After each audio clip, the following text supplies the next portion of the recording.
So, first of all, I just want to say hi, Michael. Welcome to the party, and I appreciate you joining us since this is one of our earliest broadcasts here of interviews. We've been doing live events around the country, and when I found out that you were willing to talk to us and actually allow us to do an interview with someone who's an expert in your area and geographically, San Francisco Bay Area and Marin County, as a note buyer and trainer. I mean, you've got courses and been training from the front of the room, people, and for what, decades now? I won't get into specific numbers, but plenty of them. Also, you run your own group of real estate investors. So you help people get started. Not only do you do the business, but you help others get started in the business. So I think that is, and I think that sets you apart right there, since you're not just somebody talking the talk. Right. You walk the talk. And so the exciting part is I want to jump right in for people out there over the next 15, 20 minutes. Michael's going to go over something that's, we're trying to get ahead of the curve here. And there's a lot of tax laws coming from a guy named Donald Trump, who's a real estate guy. I don't know if a lot of people remember that part. And so you're going to give us what kind of a read on, not guaranteed what's going to happen, since who knows what they're going to do when they get done with it in Washington, but kind of some of the consequences, which if you can get a jump on it and understanding of it, oh man, that is, I mean, it's the biggest asset that people buy and sell daily in the U.S. So, Michael, what do you think? So, is there a lot of opportunity here in this upcoming tax law, whatever happens? Oh, absolutely, Scott. I appreciate, first of all, being with you guys today and chatting with you. And whenever Congress makes laws and changes the policy, and of course, there's no guarantee what is going to happen, it is going to create opportunity. And so there is a lot of discussion right now for the first time in 31 years about changing the federal tax code. And of course, many of us who are old enough to remember who was in office 31 years ago when the last major change took place to the federal tax code, it was, of course, Ronald Reagan. And that was back in the 1986 timeline. So a lot has changed. A lot has changed in 31 years. And I think we would all agree cell phones weren't around at that time. The internet was, I think, just in its infancy stages. And there's just a whole slew of things. Think about, how many administrations have come and gone since 1986 as well. There's been a 5 or 6 administrations that have come and gone as well. So I think if you want to show that slide, you can show the one thing that has certainly changed is that we have had a huge increase in the amount of regulation and paperwork that's involved with regards to dealing with the federal tax code. You'll see, and I think we'll put the slide up when you get a chance, that there's many of us are familiar with the Affordable Care Act, and the picture there that you see is showing that act itself, the bill itself, sitting on the chair, is about 2,700 pages. But the regulations next to the chair, and this is a picture that was taken as you enter the Capitol building a few years ago in Washington, D.C. The regulations themselves are well over 6 feet tall and over 22,000 pages of regulations. And that's just astounding, as you look at that. A lot, as I said, the complexity of the federal tax code is over 4 million words. America has more people employed as tax preparers, if you will, than police or firefighters, if you can believe that. Over 1.2 million people are involved in dealing with taxes, whether it's at various different levels. If the tax compliance industry was an industry, tax compliance, it would be among our nation's largest industries. It devours over 6.1 billion hours annually, the equivalent of more than 3 million full-time workers. So there's one other slide that we should show your audience, and that is the ex-Speaker of the House, John Boehner. And this is a picture of him next to, a few years ago, next to the regulations involving the federal tax code. And you can see that it's over 80,000 pages of regulation. So right now, the Congress is going through their process of sausage making and talking about winners and losers and hopefully doing some major tax code overhauls. And for sure, this will have some impact with regards to people who own businesses and real estate. That's awesome. So when do you think is the time frame before we get into some of the consequences? If they do this, and I'm no one's going to hold you to this because we know how some of the other initiatives have turned out, is what do you think is the potential time frame for this actually get passed? And then because we know that even though it gets passed, it doesn't necessarily get implemented. Any thoughts on that? Congress is not a good at setting deadlines, it seems. I hear and, about that. and or getting things done for that matter. So there's a lot right now. We are in the last quarter of 2017, and so there is discussion going on now about the policy changes that are going to take hold. But I suspect that we'll see either before the end of this year or into the first quarter of next year some policy changes. Again, we can't predict what they will be because the process is unfolding at this moment in time, but we can take a look at some of those. I think we have a slide with some bullet points on them about what is being discussed and what the possible changes could be. And again, these will create a lot of issues for people who are involved in businesses and own real estate. Maybe we should take a look at that just to slide. restate, if you're a buyer or a seller, it's going to change your bottom line. Would that be a fair statement, assuming they pass this one way or the Yeah. in whatever form? I mean, there's a number of things that, as I said, are in the discussion. In discussion and in play right now. Now, I want a preference for your audience also. I'm not a tax practitioner. I am not a attorney, but I'm an entrepreneur. I have my own business. I'm involved, obviously, as you mentioned at the onset, with real estate and with investments in real estate and in real estate paper or notes. But I certainly appreciate the aspect that the more that you can work on minimizing legally your outgo to Uncle Sugar or Uncle Sam, as some people know him better as, the better. If you can minimize and mitigate the amount of tax that you have taken or confiscated from you over a period of, let's say, 5 years, 10 years, maybe 15 years, that's a huge amount of capital formation that you get to keep and use versus giving to the government. Fantastic. And I think it's awesome for our people who are either have real estate already or funding real estate or thinking about it.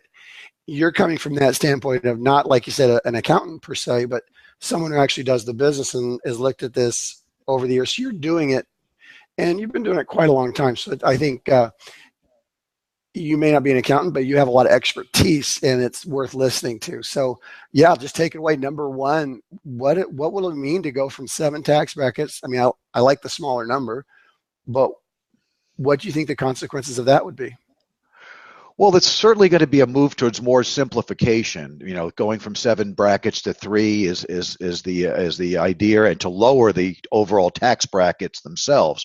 That's one thing that Congress has not set in finalization yet, is what those percentages will be for those brackets. So that is unfolding as we speak. But for everybody in your audience, and they should have, if they don't already have, a self-directed retirement plan, an IRA type plan set up. Those plans are very beneficial for people so that they can start putting their little nuts away for the future and earn and grow that capital that's in those environments in a tax-deferred or tax-free basis. It's very, very important people have those type of plans set up. If they don't have one, they should go get one set up tomorrow. So important. But yes, what some of the possible outcomes are is, we're going to put the screen up, is that there's discussion of going from 7 brackets to 3. There's talk about closing a lot of the corporate tax rates or down to maybe as low as 15%, although I think 20% is probably what they'll settle on. Because the art of the deal chief executive officer of our country wants to start low, and he'll probably settle for something less. And they want to close a lot of loopholes, which means deductions are going to go away for a lot of people. One big thing with regards to real estate, Scott, is the 1031. The tax-deferred exchanges. Really? There's a lot of very serious discussion going on about this. Now, our friend Bill Tan down there in Southern California, and he's an expert on it. He's an exchanger. And yes, he is. I love the whole concept, and I know it's a kind of not as common. Well, why would they do away with that? And what would that impact be? Well, you'll have to ask Kevin Brady. He's the chairman of the House Ways and Means Committee, but he actually met very recently with many of the exchange accommodators in Washington, and he is come out on record saying, "Why do we need to have a uh, tax deferred on the sale of property? There's no reason for it," he says. So I see that. That's something that I think is seriously being considered from an elimination standpoint. Real estate gets many tax benefits already as things go on, with deductions for a lot of expenses and depreciation and so forth. He is of the belief that that you don't need to give an additional bonus when you sell a property and defer taxes. So we'll see how it plays out, but there is a lot of serious discussion about ending 1031. The other thing that's in play is IRS code, and I think the slide says 1021, but it's really 121. 121 is the IRS code that allows people to live in their homes 2 out of the last 5 years as their primary residence, and exclude, if they're a married couple, up to $500,000 of gain from any tax, or if they're single, up to $250,000 of gain. Will that go away? Again, we don't know yet, but it is certainly in the discussion mode. That would have a very big impact with properties that have large appreciations in them, people in that situation. The other big thing that is also part of the discussion points is what is called the so-called third rail for the National Association of Realtors, and that's the eliminating of mortgage interest deductions. That is will have a big impact, I think, in high-cost states, states that have high property values, and people being able to deduct the interest they're paying on their loans. If that is curtailed or eliminated, again, that will have some impact, I think, on properties in those states. Finally, this is a big one, Scott, is the discussion is being put in play about either limiting deductions for corporations and for individual taxpayers who use what's called an itemized return. There's a lot of discussion about doing away with your ability to deduct your state and local taxes against your federal tax return. Now, think about it. If you live in a high tax state, and let's identify a few of those states: New York, New Jersey, Connecticut, Illinois, California, Massachusetts. Those are all high tax states, and the people at this point in those states essentially are being subsidized by many that live in either no tax states or low tax states, because they don't get to deduct their state and local taxes against their federal return because they don't have any. But if you're in one of these high tax states and you are able to make those deductions, sometimes you're able to pay less than what somebody might be paying in another state. So this is an attempt to level the playing field by Congress, and this is a big one. This will have a profound impact, in my opinion, and very well may create what's called out-migration for people that are just going to wake up and say, wait a minute, we can no longer deduct these taxes that we're paying against our federal return. What are we getting as a bang for our dollar? And it's going to, I think, shed a lot of light on these taxes that are being charged in these various states, and ultimately people may vote with their feet and decide to relocate.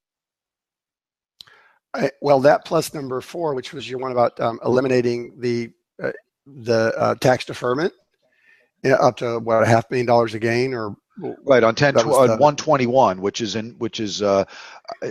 there's again the final code changes are still being negotiated, as we like to say, the sausage making process, the winners and the losers, but that would be a big one, if that is eliminated and people no longer can exclude paying tax on a appreciated gain in a property because they've lived there 2 out of the last 5 years, the so-called Nomad Tax Act, where you have people buying and living in a house for 2 years and writing the gain up and then selling and moving into another property and doing the same thing over again and rinsing and repeating that process.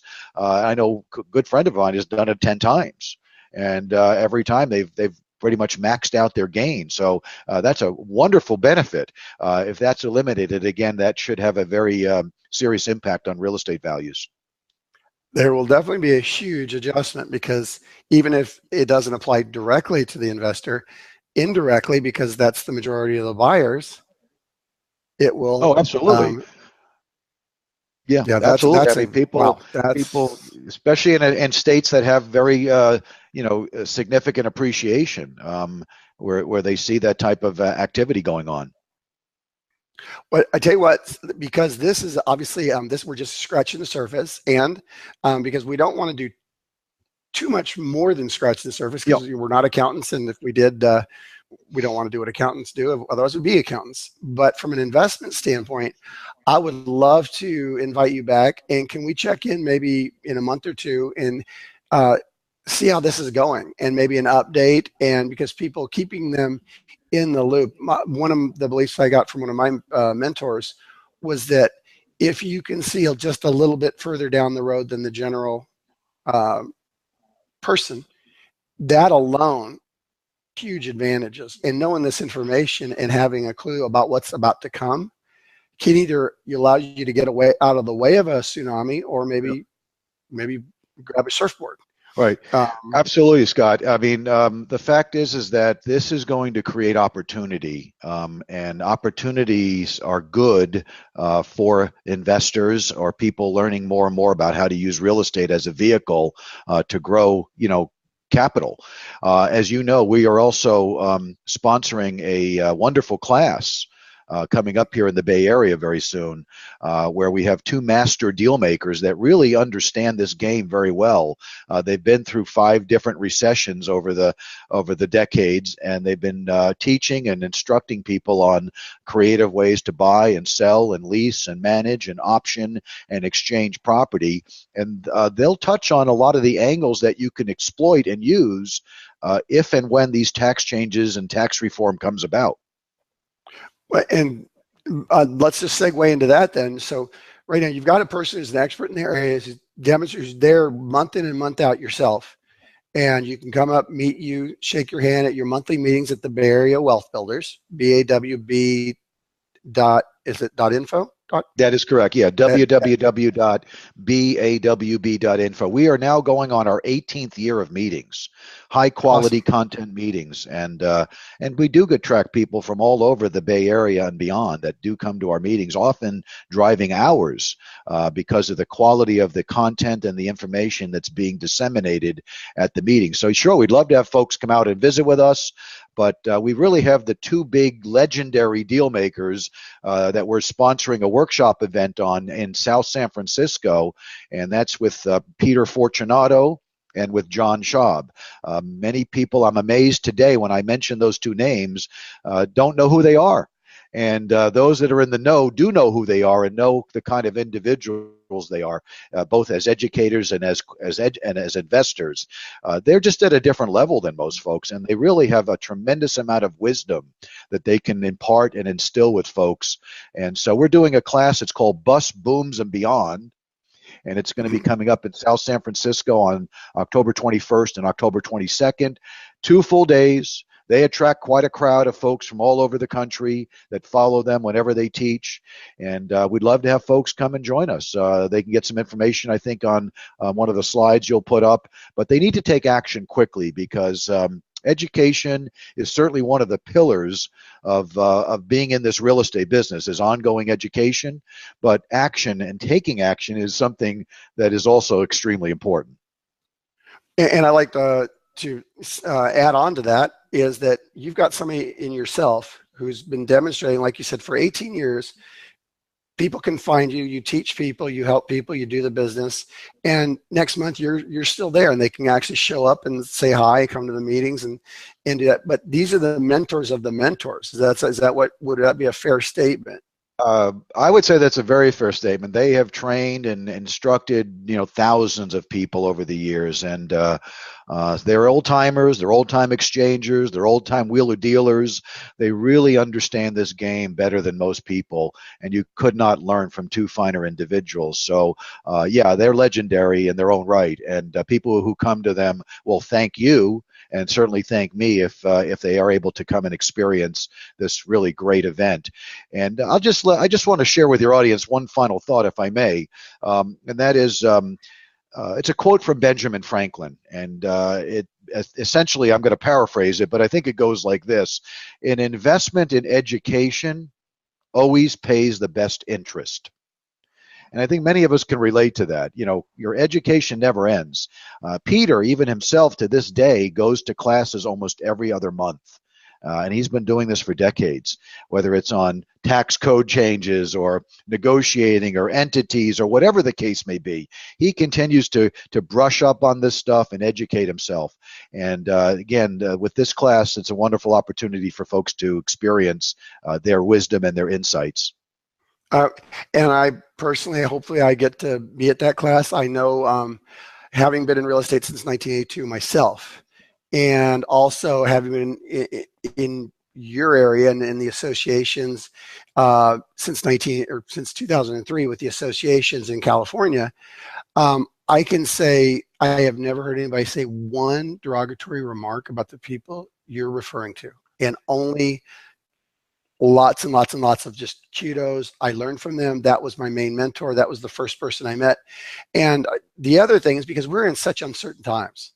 I mean, I lived through a lot of those. By the way, I got taken down by some of them. These guys Yes.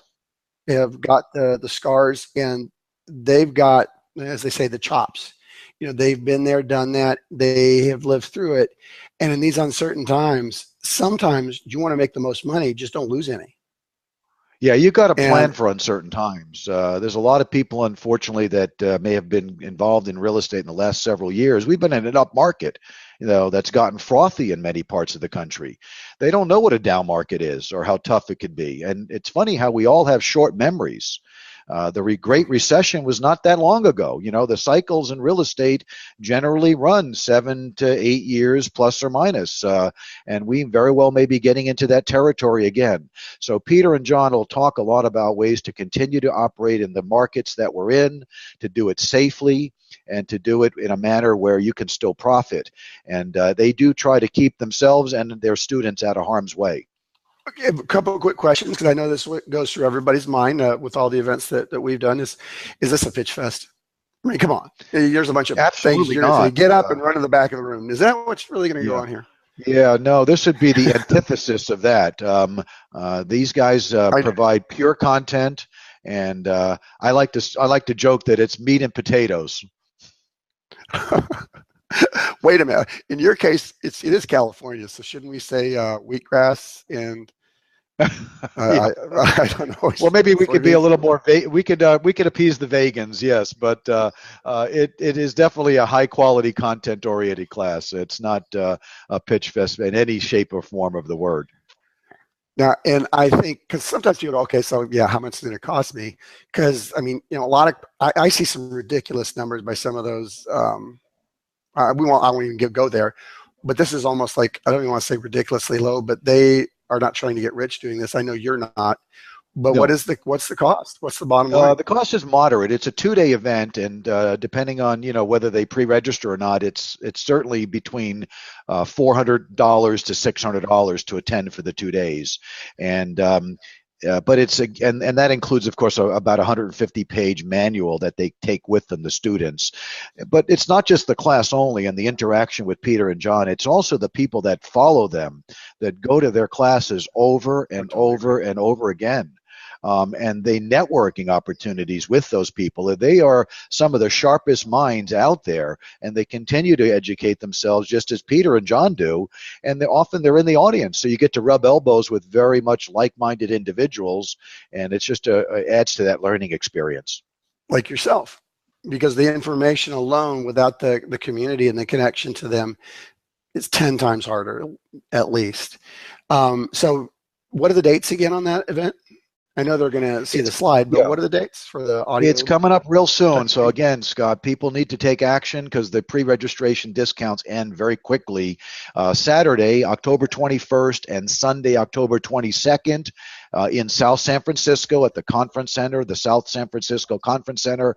I think we're going to put a slide up so people can get more information. They do need to take action. We hope to see them there. They'll thank you, as I said, and they'll thank me if they get a chance to take advantage of this wonderful blockbuster educational program. I think that's a steal. I'll just say that flat out personally. $500, give or take. I mean, that's Yeah. what you get. And by the way, I don't want to be morbid, but none of us are getting any younger. And Yeah, these that's guys, true. and I know the Yeah, life they're extension not stuff getting any is really younger. coming through. Right. And One thing, just for these Scott, also, people, the name of this class is called Bus, Booms, and Beyond. And mhm, there's a reason we're calling it that. We just went through arguably a very, very serious recession, the Great Recession, or a bust period for real estate. And now we're in a boom period in many parts of the country, particularly here in California. The real question, though, is that beyond, and that's why we put that question mark up there. mhm. And that, I think, is top of mind for many people right now is how long can this market run on for? What is going to be on the horizon?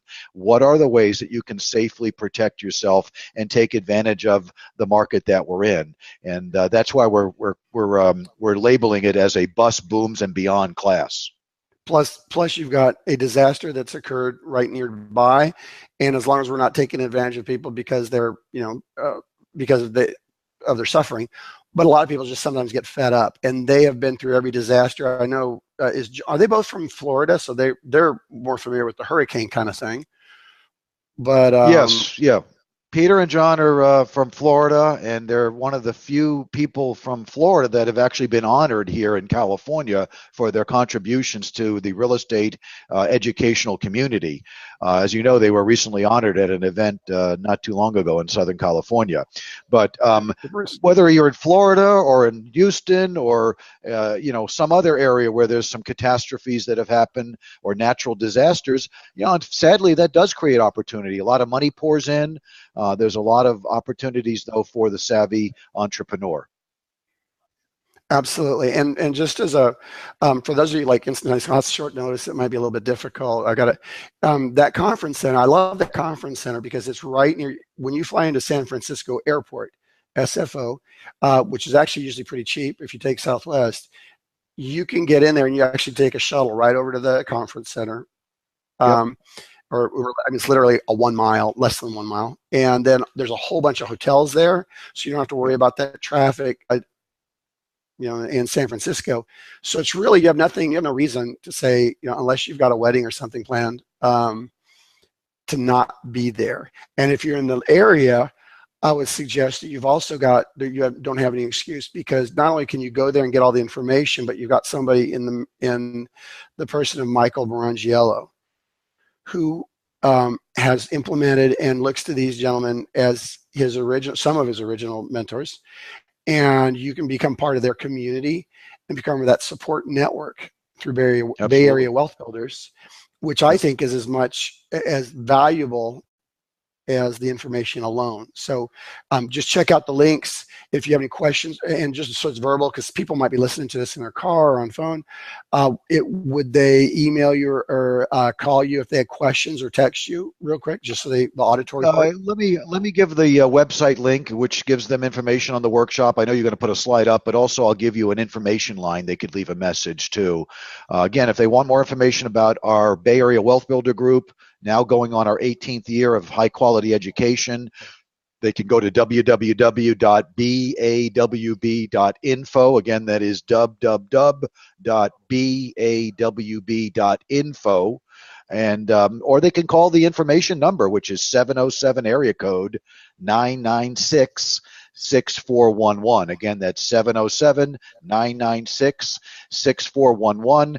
We put on a class usually after Peter and John leave town to help cover some of the takeaway points from the 2 day, because so many people have never heard these guys, and they just, there's so much quality information and discussion going on that we kind of put on a meeting usually after they leave to just kind of clear the air, and for those that may have their head on a swivel.